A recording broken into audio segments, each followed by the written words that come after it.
जंगल में बब्बर शेर अपने बेटे के साथ पानी पीने जा रहा था। कुछ दूर चलने के बाद उनके सामने एक बंटी नाम का बाघ दहाड़ मारकर उनके सामने आता है और बोलता है, आखिर अब वक्त आ ही गया। अब मैं तुम्हारे साथ साथ तुम्हारे बेटे गब्बर को भी मार डालूंगा।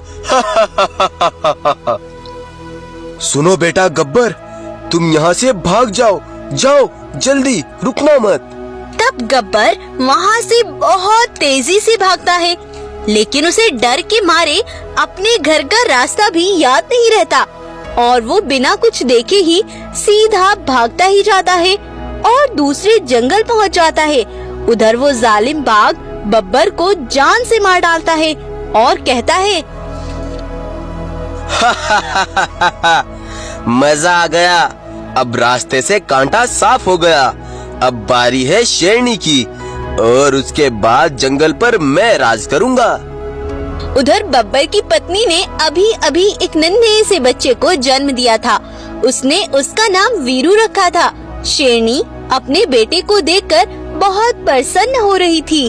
तभी वहाँ पर वो बाघ और बाघ का सेवक चीता पहुँचता है और शेरनी से कहता है,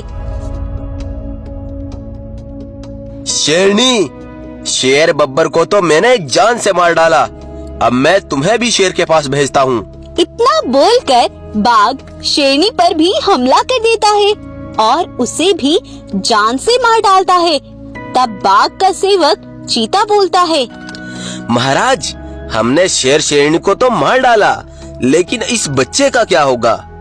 मैंने इसके माता पिता को मार डाला, लेकिन इसे कुछ नहीं पता, इसलिए मैं इसे पालूंगा, क्योंकि मेरे बुढ़ापे में ये मेरी रक्षा करेगा। तब बाघ ही वीरू को पालता है और उसका ख्याल भी रखता है। अब कुछ समय बीत जाता है। वीरू भी अब जवान हो चला था। वो ही जानवरों का शिकार करता और उनको मारकर बाघ को खिलाता। बाघ ने जैसे वीरू की परवरिश की, वो वैसा ही बन गया था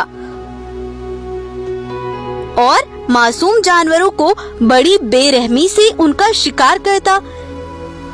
यह बात जब वीरू के बड़े भाई गब्बर को पता चलती है तो वो उससे मिलने आता है। तभी उसे दूर खड़ा वीरू दिखाई देता है। तब वो उसके पास जाता है और कहता है, सुनो मेरे भाई वीरू, तुम ये जानवरों का शिकार करके बिल्कुल अच्छा नहीं कर रहे। आखिर तुम होते कौन हो मुझे रोकने वाले? तब गब्बर वीरू को अपने बीते हुए बचपन की पूरी बात बताता है और उसकी बातें सुनकर वीरू हंसते हुए कहता है, मतलब तुम ये कहना चाहते हो कि बाघ ने मेरे माता पिता को मारा था और तुम मेरे भाई हो? ये झूठी कहानियाँ किसी और को सुनाना। जाओ, निकलो यहाँ से। इतना बोलकर वीरू वहाँ से चला जाता है। लेकिन गब्बर बड़ा परेशान था कि आखिर वो इसको यह बात समझाए तो समझाए कैसे। अगले दिन वीरू भागता हुआ गब्बर के पास आता है और कहता है, सुनो गब्बर भाई, मुझे अब सब सच पता चल चुका है कि वो जालिम बाघ ही मेरे माता पिता का दुश्मन था। वो तो कल जब तुम मुझे सारी बातें बता रहे थे तो वहीं कुछ दूर पेड़ के पीछे खड़ा बाघ का सेवक चीता हमारी बातें सुन रहा था। मैं तो ये जानना चाहता था कि तुम्हारी बातें सच है भी नहीं। कुछ देर बाद चीता बाघ के पास गया और बोला, महाराज, एक बुरी खबर है और एक अच्छी भी। कैसी खबर चीता, बताओ मुझे। महाराज, अभी कुछ देर पहले वीरू का बड़ा भाई गब्बर यहाँ आया था। उसने वीरू को पूरी सच्चाई बता दी, लेकिन अच्छी खबर यह है कि वीरू ने उसकी बातों पर बिल्कुल विश्वास नहीं किया और उसने उसे जंगल से निकलने को कहा।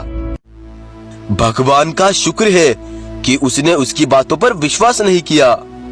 मैंने उनकी ये सारी बातें सुनी और मुझे यकीन हो गया कि उस बाघ ने ही मेरे माता पिता को मारा। आओ भाई, उसे मिलकर सबक सिखाएं।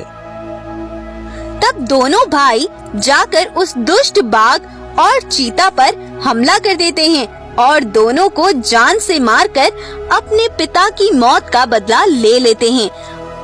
और उसके बाद से दोनों भाई अपने जंगल में खुशी खुशी रहने लगते हैं।